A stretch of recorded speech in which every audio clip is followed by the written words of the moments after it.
You're listening to a Mamamia podcast.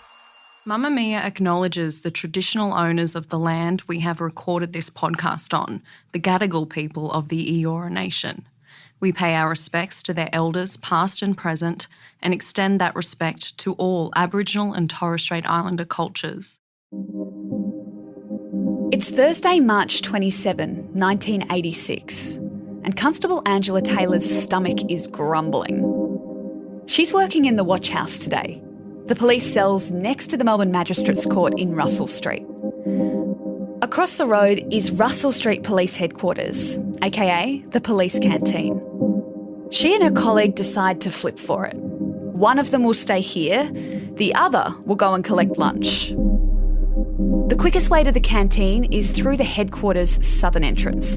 It's a huge maze of departments in there, 12 stories worth, and is well known as the symbolic heart of policing in Melbourne. Angela loses the toss, so at 1 p.m, she makes her way to the traffic lights and crosses the road metres away from where a Holden Commodore is parked illegally, right outside the building. Seconds later, an explosion. Russell Street 750.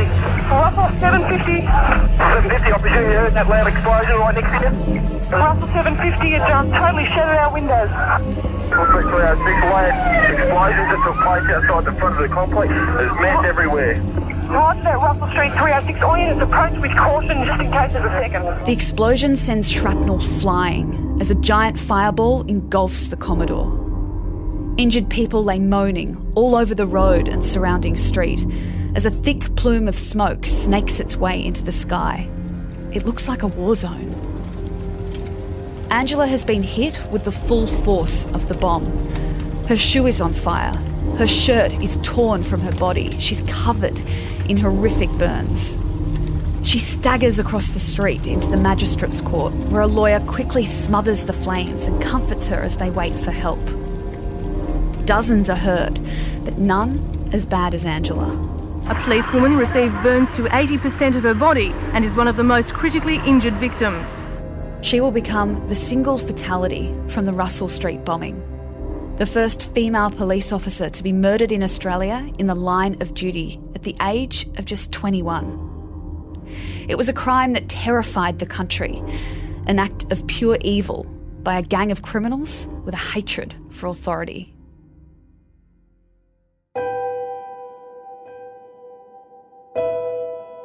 I'm Gemma Barth, and this is True Crime Conversations, a Mamamia podcast exploring the world's most notorious crimes by speaking to the people who know the most about them. In today's episode, I'm speaking with author Vikki Petraitis, who's been researching and writing true crime stories for almost 30 years. She joins us to discuss the bombing of Melbourne's Russell Street Police Headquarters in 1986. And just a note before we get into it, Vikki does discuss certain injuries in graphic detail, so if you're a bit squeamish about that kind of thing, you might want to give this one a miss. Vikki, I want to start with Angela Taylor. She kind of became the face of the Russell Street bombing. Who was she? Can you tell us about her? Angela Taylor was quite a newly minted constable, full of all of the enthusiasm and joy that comes from, starting a career in policing. And, by all accounts, she was always happy and delighted with her new career and really wanted to give to the community. And so she became the face of the Russell Street bombing because, one, she was, I think, the first female to be killed in the line of duty within the first female police officer. And I just think she was so young and so innocent that it just added to the horror of the bombing that somebody like her could just get caught in this crossfire, this hatred toward the police that the bombing offenders had. Another key player in the Russell Street bombing was a young constable called Carl Donadio, who I know you've spent a lot of time with. And the pair of them came at this bombing from kind of opposite ends of the street, didn't they? Can you talk us through his story and his side of things? So I interviewed Carl Donadio for the 20th anniversary, and he was just one of the most extraordinary people I've ever interviewed.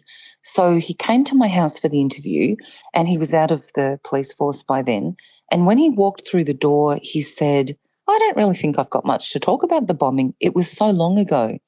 And when he sat down, he talked for 4 hours. And I was just, I could have listened to him for 14 hours. His story of resilience and it was a brush with death. He was affected by it, but he just used it in such a positive way that he said, I was caught up in this bombing when I was 19, and I learnt that day the importance of family. I learnt that day that life could end in the blink of an eye. And he said, forever after, I grabbed every opportunity that I could because I knew that life could be fleeting. And I'm just listening to him thinking, whoa, what an amazing attitude. But he told a story of being a very young police constable, and he just finished at the academy, and they do rotation, so they spend a couple of weeks at different places. And he was doing a rotation at the Melbourne Magistrates Court, just on court guard duty. And so he'd heard 3 cases, and the first 2 were really boring. And as a 19-year-old young man, I'm sure he's standing at the back of the court thinking, oh my God, when's this ever going to finish?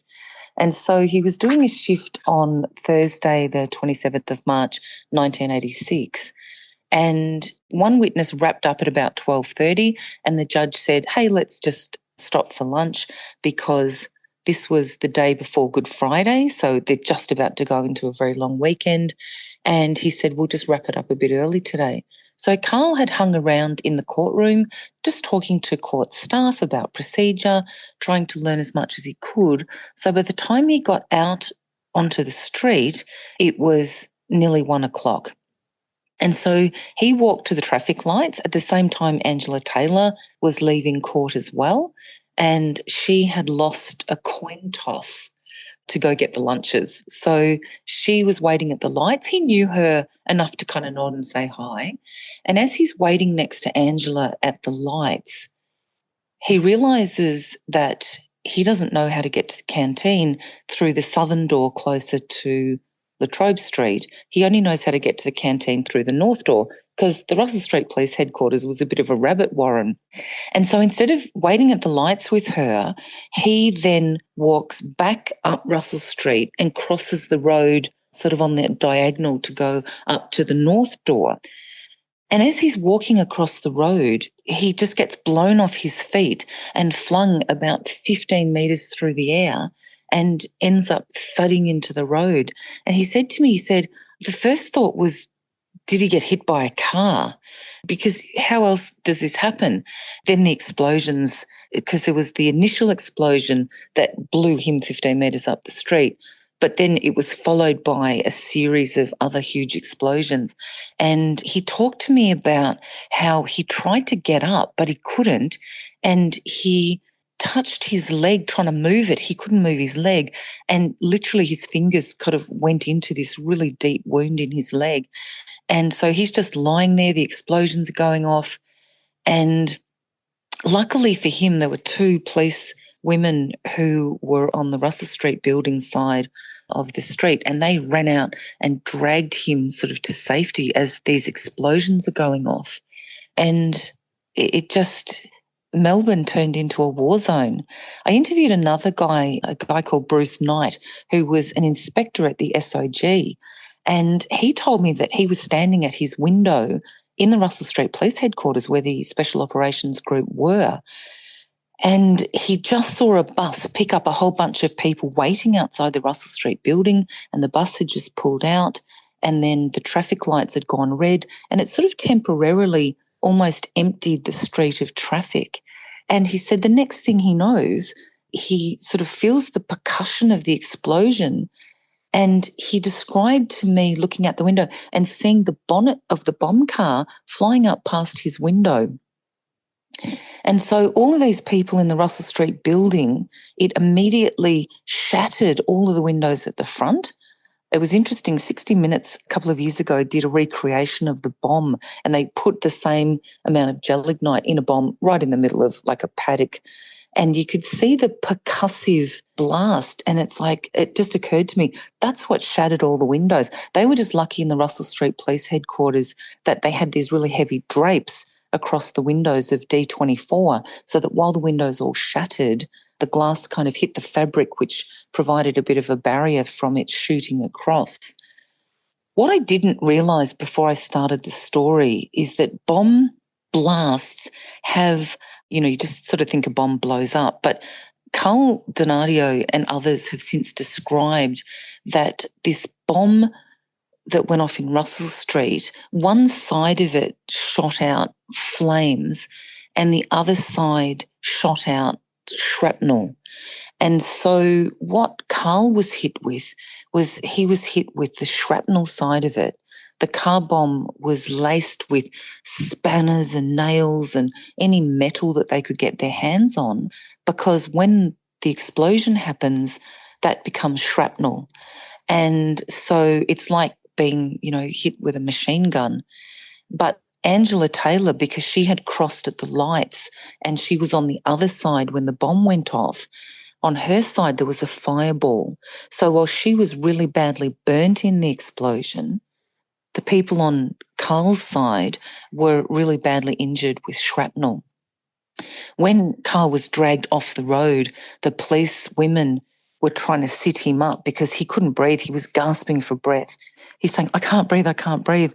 And they could see that there was sort of an injury in his back, and they're saying, you've probably punctured a lung. And the minute they said that, he thought, I've punctured a lung at footy once. Yeah, that's exactly what it feels like. So he certainly was very severely injured, but being very young and fit, he probably had a very good chance of survival. But Angela Taylor, she staggered away from the bomb. She had burns, I think, to 70% of her body, and she was just so severely injured. There was a lawyer who also was coming out of the court, and he sort of helped her, but he later described, her shoe was on fire and just the shocking injuries. But they were both taken off to hospital very, very severely injured, and it was left to police officers to come in and, first extinguish the flames, because the bomb and the detonators, the whole car, the bomb car, was loaded with gelignite in the back. It was loaded with gelignite, they think, in the centre console or on the front seats. And when it had gone off, it just kept exploding. Luckily, the SOG, so all of the experts that they needed in that immediate aftermath were all on hand because they worked in the building. So they were able to sort of mobilise the troops very, very quickly. So Angela and Carl, they were the most injured, but they weren't the only ones injured. There were dozens, weren't they? And lots of police officers among them. Yeah, I think there was about 10 police officers and, of course, civilians. So I think there were about 21, 22 people in total with varying degrees of severe injuries to being hit by shrapnel. And so you had this injury, but you also had this really precarious situation where anybody trained in any kind of bomb explosive terrorism, they know through their training that when you go forward into a bomb situation to try and extinguish the flames, that terrorists will often plant a secondary device so that when your first responders get close enough, another device will go off. So because it happened in the heart of the court district, in the heart of the police district, it happened to people who knew the dangers weren't over just because the bomb had gone off. It also, the bomb car set, a police car parked in front of it also exploded because, it caught fire from the bomb car. So you're having the cars around the bomb car also going off. And so it was such a dangerous situation. Well, they were actually very lucky because that was the bomber's plan for a second bomb to go off, but that didn't happen. Yeah, so what they think happened was that they had put the bulk of the gelignite in the boot and then they had put other gelignite in the front. And so when the very rudimentary device, which was an alarm clock nailed to a block of wood, and when the alarm was set to go off at 1, this sort of chuck super wipe had been used to separate the wires. The police were amazed that the bombers didn't blow themselves up on the way to Russell Street. But what they think happened is that first explosion dislodged wires, and therefore you didn't get the full blast, because there was certainly in the debris, there was unexploded gelignite and detonator cords all over the road, and they're popping like guns as the police are moving forward to try and control the explosions. Well, you said before, you described it as a war scene, and with all of these injured bodies and shrapnel and fireballs, like, this was so out of the ordinary for a Melbourne society, wasn't it? Because it was the first time they'd had kind of like a terrorism bomb situation on their doorstep. I think for a lot of police, and certainly for the people of Melbourne, it was beyond belief. And I remember on a personal level, I had got married in the February of 1986, and my bridesmaid, Jane, was joining the police. We got married on the Saturday. She was going into the academy on the Monday. And so when this happened in, March of 1986, like, my friend was in the academy training to be a police officer, and there you have an attack, such a volatile and explosive attack at the door of D24 and the Russell Street Police Headquarters, and it was an attack on police. And I remember just being really frightened for my friend, and so it's like, oh my God, who's out there that's targeting police? But certainly that night on the news, people were saying it's like Beirut, and we were looking at Beirut on the nightly news as having, car bombs go off and being a war zone, and all of a sudden our little streets of Melbourne are like a war zone. So it was beyond belief. Because it wasn't just like it was a courtroom and a police station attached. This was, to give people more context, it's like a police hub, isn't it? It's got like all of the major departments for Victoria.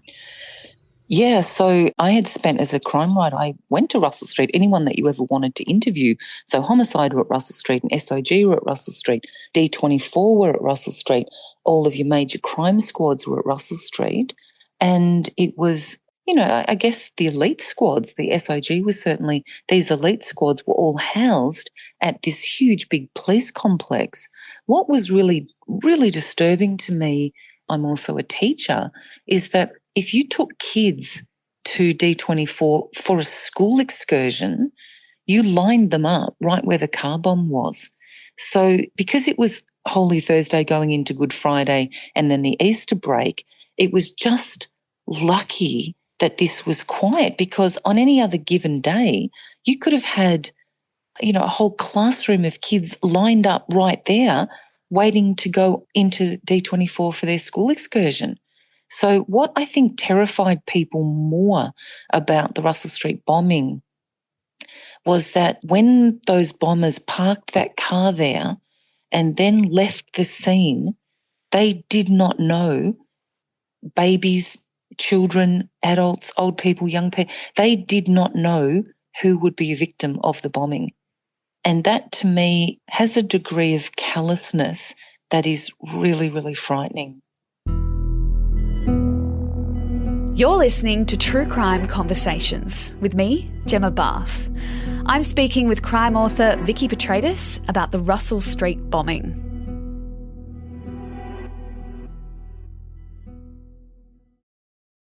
I want to get back to the two main victims for a minute, because both Carl and Angela were taken to hospital.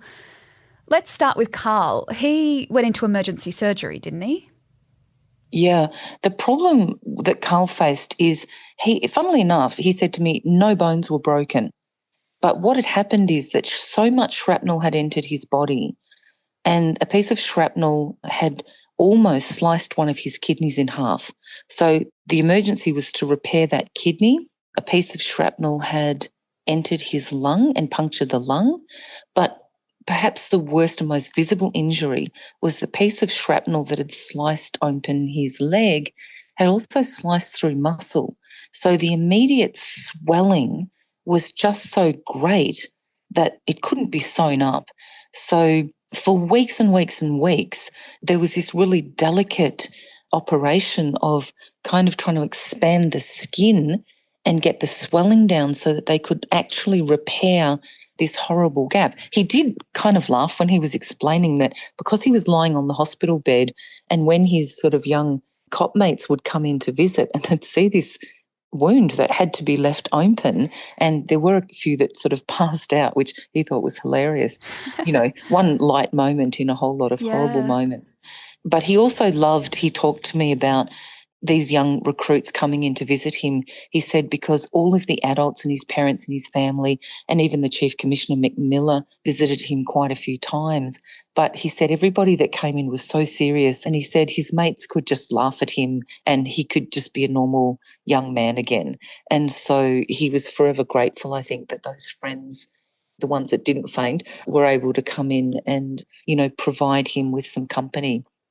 And he talked about his mum and dad kept bumping into Angela Taylor's parents at the canteen and got to know them because, see, Angela, whilst she had terrible, terrible burns that were almost unsurvivable, that death doesn't occur straight away. So this took weeks. So Carl Donadio's parents are in there, they came down from the country and they're in there sort of every day and spending time with Angela Taylor's mum and dad. And Carl's mum went in to visit Angela and sat by her hospital bed. And Carl wanted to go and visit Angela, but she had passed away before he got to go in and see her. But he used her funeral, even though the doctors are saying to him this is going to take 6 months to recover. He used her funeral as, I'm going to go to the funeral, I'm going to go to the funeral. And it became really important. And he felt so connected to her. They both had police guards outside their doors because the police at this early stage didn't know, were Carl and Angela the targets, were police the targets, were the courts the targets. Just in these very early days, they had no idea for certain just who was targeting them and who was being targeted. Well, there'd been recently the family court murders in Sydney, which we've covered previously, where there had been bombs targeting judges and courtrooms, and it was only within a few years of this happening. So I have no doubt that would have been a line of inquiry at the time. Yeah, it definitely was. And one of the things that the police do, especially when there is an attack against them, is that they go out in force and they disrupt everything. They disrupt gambling, they disrupt, they really start leaning heavily on all of the criminals that they know and really put the pressure on. And so whispers start to happen. And there were a few prime suspects that the police spent a lot of time chasing down, but it didn't take long for connections to start being made.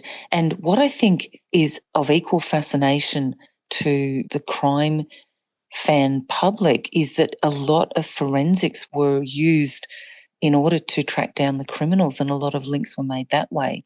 And we hadn't really seen that scientific way of catching crooks like we did in Russell Street. And this is, 1986. You don't really have DNA. We don't really have a lot of the things that we take for granted today. We don't really have, I don't think, CCTV, phone records. We didn't have any of that. But certainly the scientists very, very quickly got hold of evidence. One thing that always fascinated me, and I interviewed a lot of people that were involved in this part, is the minute that the fire was put out and the scene was declared safe, we had all of the crime scene examiners just converge on the city. We had bomb experts from the Department of Defence. We had the SOG, and they pretty much gridded the city and they examined and collected evidence like 5 metres by 5 metres and 10 metres by 10 metres, and they collected everything and they took it to the police auditorium and they gridded out all of this evidence. But very early on, they found gelignite. Now, that's really hard to come by. They found detonator cords. They found the little block of wood with the clock still attached to it and a little metal strip. And so right from the start, they said this block of wood looks like it's been sawn from a fence post. So every time they raided a house, they were always checking the fences to see, hey, is this from a fence post? We need to match this to a location. They also had to search the tops of buildings. And this is an incredible thing. One of Carl Donatio's boots was found on top of the Russell Street building. Like, he's knocked off his feet, but, you know, his shoes just blown that high into the air, and bits of the car were found on the other side, like had blown right over the building. So we had the SOG abseiling down the sides of buildings and collecting debris from window ledges. And it was just, the debris went for, I don't know, you know, hundreds of metres that they had to collect. So what they started to build a picture of, they felt that the car bombers were amateurs just because of the Chuck super wipe that was in the clock and used to keep the wires apart. You know, no expert would ever do that because it was so dangerous.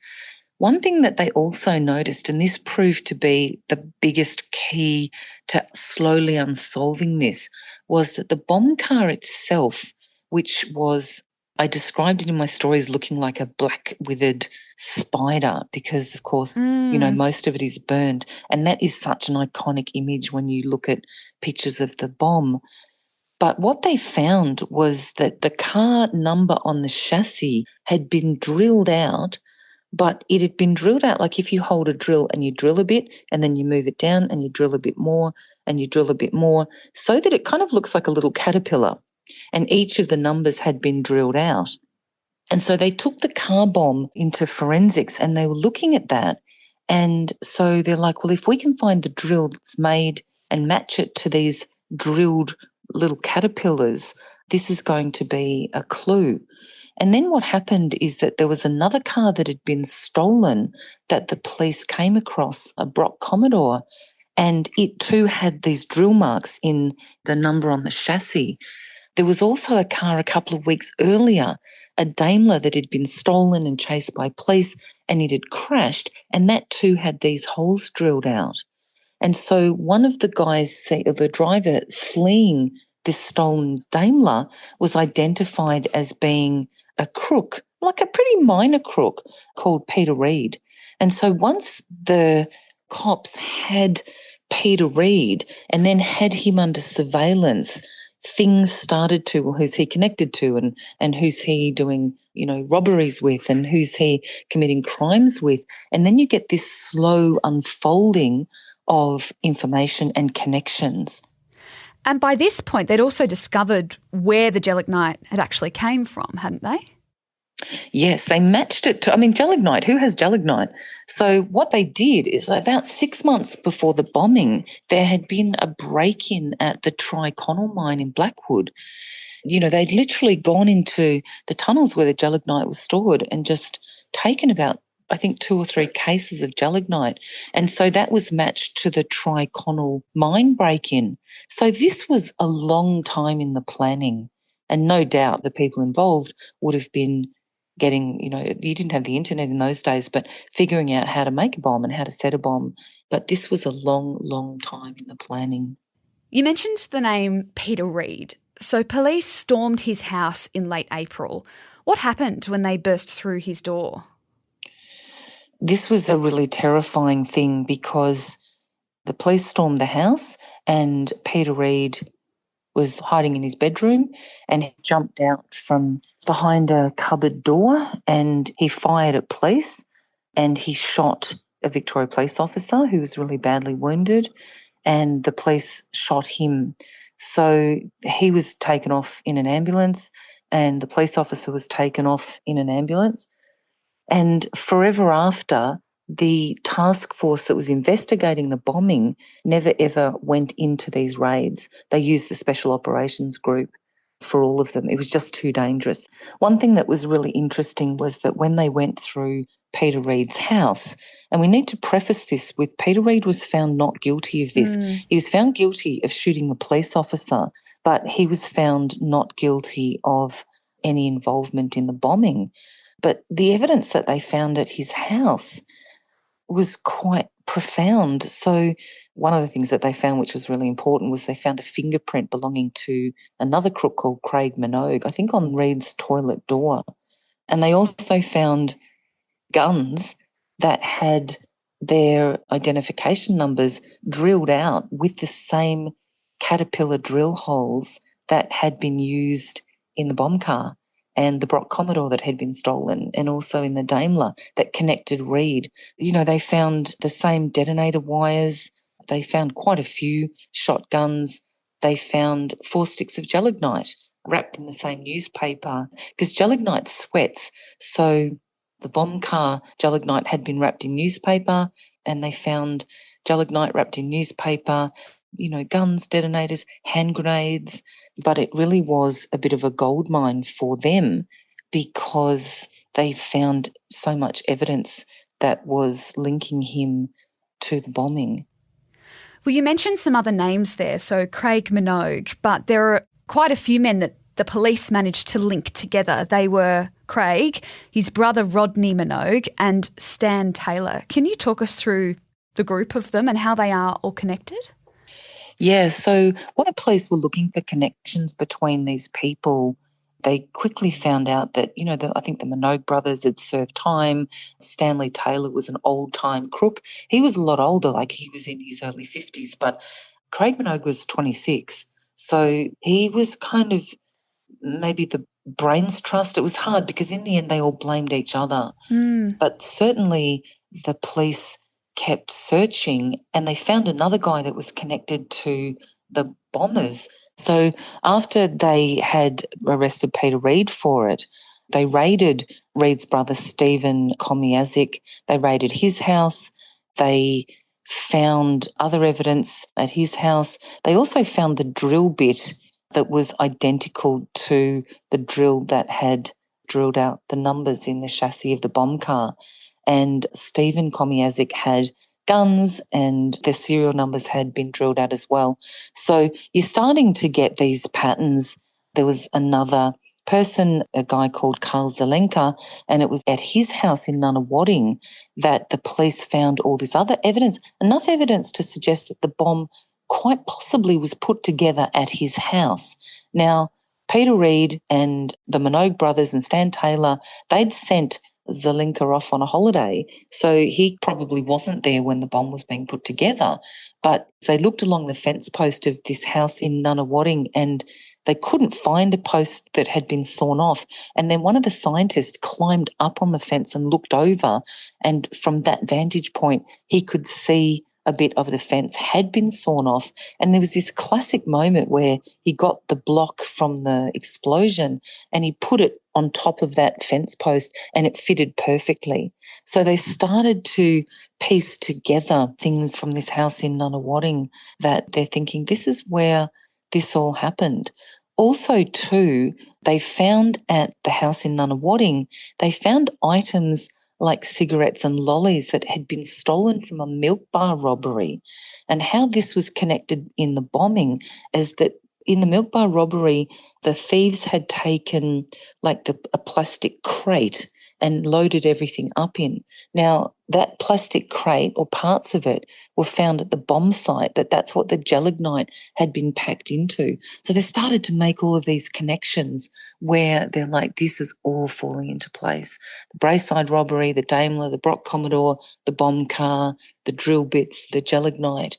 And so they started to weave a really tight case around these 4 men. Because these men, they had done crime together before, hadn't they? Yeah. An armed robber who later gave police information, Paul Hetzel, he talked about the fact that he'd met Stanley Taylor in jail, and when they all got out, they were doing armed robberies together. And he said in a later interview they were known as the Animals because not only did they do armed robberies, these things were accompanied by incredible violence that Paul Hetzel had found really disturbing. And so in the sort of the lead up and certainly after the bombing, Paul Hetzel later told police that, Stan Taylor had boasted about it, and they were just thrilled and delighted that, they had been able to bomb the heart of the policing district. So does that mean their motive was just pure hatred for police? Yeah, it was. I don't think regular citizens do not understand this incredible hatred that in their minds they almost feel like they're at war. But I think personally that there's something else going on in the minds of people who could do that. As I said, they could have killed school children. They could have killed anyone. They could have even killed people that they knew. They just put it there and walked away, and they had a delight in the consequences. But another thing also that the police had connected was that while all police resources had rushed into Russell Street on that day, there was an armed robbery in an outer suburb, and that's where the Brock Commodore came in, where the armed robbery had happened. And what they think, they started to form this idea that they had set the bomb in the heart of Melbourne, and then they'd gone over where they knew that there'd be no police to pursue them, and they committed an armed robbery a couple of hours later on that day. And, of course, the Brock Commodore too had the drilled out chassis numbers. So, you know, there's so much to connect these bombers, but unfortunately in court, they weren't all convicted. No. So Paul Hetzel, the man you mentioned that was part of the group and then decided to leave, he was the one that kind of really became a key witness and gave police a lot of the main clues in the end, or a lot of the connections that they needed. But then when we get to court, what happens there? Because each of the men have a different outcome, don't they? Yeah, they certainly do. Stanley Taylor was, as I said, an old-time crook. So he was given a life sentence. So Stan Taylor was never going to get out of jail. Craig Minogue was given a life sentence, but he got a 28-year minimum. His brother Rodney Minogue was acquitted, and Peter Reid, while he was found guilty of the shooting of Mark Wiley, the police officer, he was found not guilty of the bombing. And it's hard, I don't know. Is there justice in the justice system? This is a question that I am grappling with on a daily basis. But sometimes you get evidence that's inadmissible, the jury doesn't hear the whole story, and certainly I guess the police would have been very disappointed that they didn't get all of the people convicted, particularly that there was such strong connections. But Peter Reid did do jail time, and ironically I ended up writing a bit about him when I wrote about Lawyer X, because he was in jail with Terry Hodson, and Terry said to his daughter Nikki, hey, go visit Peter, he doesn't get very many visitors. And they ended up partnering and having a child together. So when the Hodsons were murdered, certainly Peter Reid ended up in that vicinity. He did change his name back to Peter Komiazic, and that's why you see him in later bulletins in the news with a different surname, but that's him. And what was really interesting, after the court case happened and he was found not guilty but served his jail time, Craig Minogue, in the meantime, got a PhD, and he really challenged, he wanted to apply for parole. And then the Victorian government changed the law and said, you know what, if you kill a police officer, you never get out. So Craig Minogue put on his smarty pants, and he's constantly challenging that. But about a year ago, right when it seemed like he might be making headway in that challenge, the police all of a sudden charged both him and Peter Reid, now known as Peter Komiazic, with historic rape charges from 1985-1986. So in the lead up to the bombing, they've charged them with historic rape charges. So I think, to me as a crime writer, in my mind, it's like if the police are saying to him, you know, you can do whatever you want to try and get out, but we'll just get historic charges against you, because no doubt they did so much other bad stuff. These people are not good people. And so I think it's their attempt to sort of make sure that Craig Minogue never gets out of jail. Stan Taylor has since died, but just these are people that we don't want on the streets. I do want to revisit Paul Hetzel for a moment. He was the key witness that we mentioned. He actually claims that the gang, or the ones that were put into prison for the bombing, took revenge on him for speaking to police in 1992. What does he claim that they did? Well, this is just such a tragedy for him, because he was very close to his partner's granddaughter, Prue Bird, who was 13. She felt like his daughter. He didn't have his own children, and they were very close. And at the time when the bombing had gone off, he claims that Craig Minogue had said to him, you better keep your trap shut because wouldn't it be terrible if anything happened to Prue? And so it really put the fear of God into Paul Hetzel because there was a clear threat against this child. Now, nothing happened right then, but a couple of years later, Prue vanished and was never found.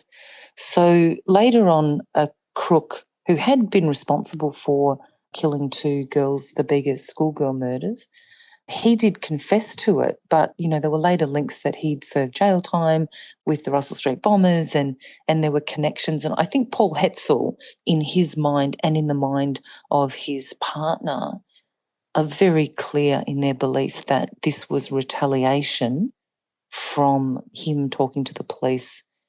And that's known as being a dog. And in the criminal world, that's the worst thing that you can be. And so I guess in the wash, it really means that you've got Prue Bird as a victim and you've got Angela Taylor as a victim and you've got these, a teenager and a young woman who have paid the price for their hatred. I always like to end, if I can, reflecting on the victims, as you say. And in this story, there was Prue, there was Angela, there was Carl, there was all those other people that were injured. But I think Angela, like we said at the start, has become the face of this. She was the first female police officer killed in the line of duty. Do you think that her family feel like justice has been served? I know from a police point of view, she was given an incredible send-off in her funeral.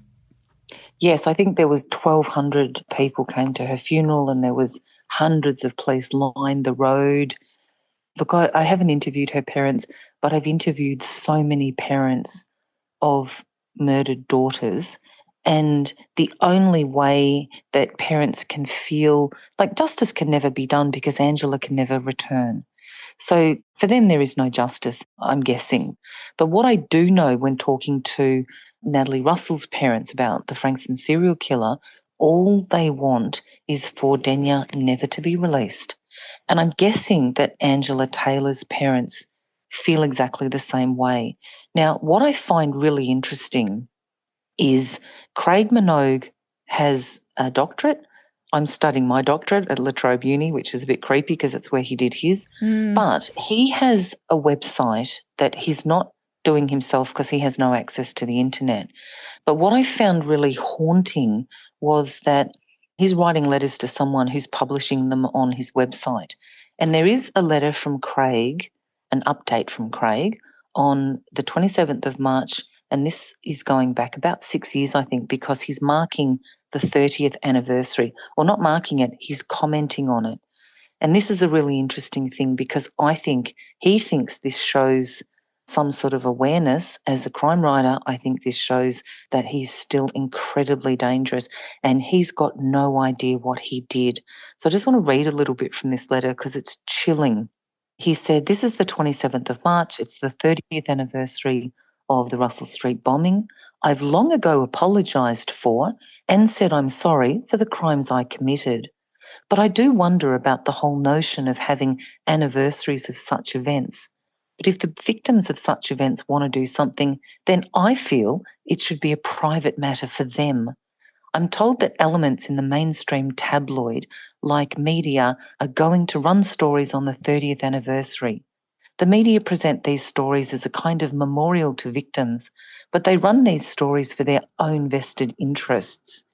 And he says, "I don't need or want to be reminded of it because I, like everyone affected by the crime, live with the consequences every day." My mouth is literally gaping.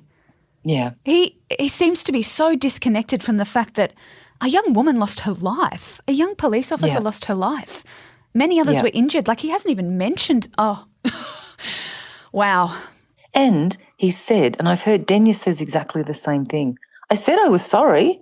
What more do they want? Like, I said I was sorry ages ago."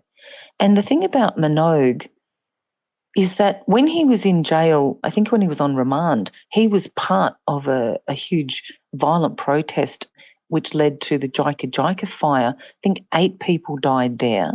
He had a run-in a couple of years after that with another crook called Alex Tasmarkas, and Craig Minogue, I think, put bricks or put weights in a sock and beat him to death. So one of the detectives that investigated the Russell Street bombing, Bernie Rankin, quite rightly asked, if we release Minogue, what kind of Minogue? Yeah, he's got a PhD, but what kind of Minogue are we releasing? If he can beat someone to death over a dispute in, the prison laundry or whatever, what if you took his car park at the shopping mall? What kind of Minogue do we get out? And I think this letter is absolute proof that he does not get it.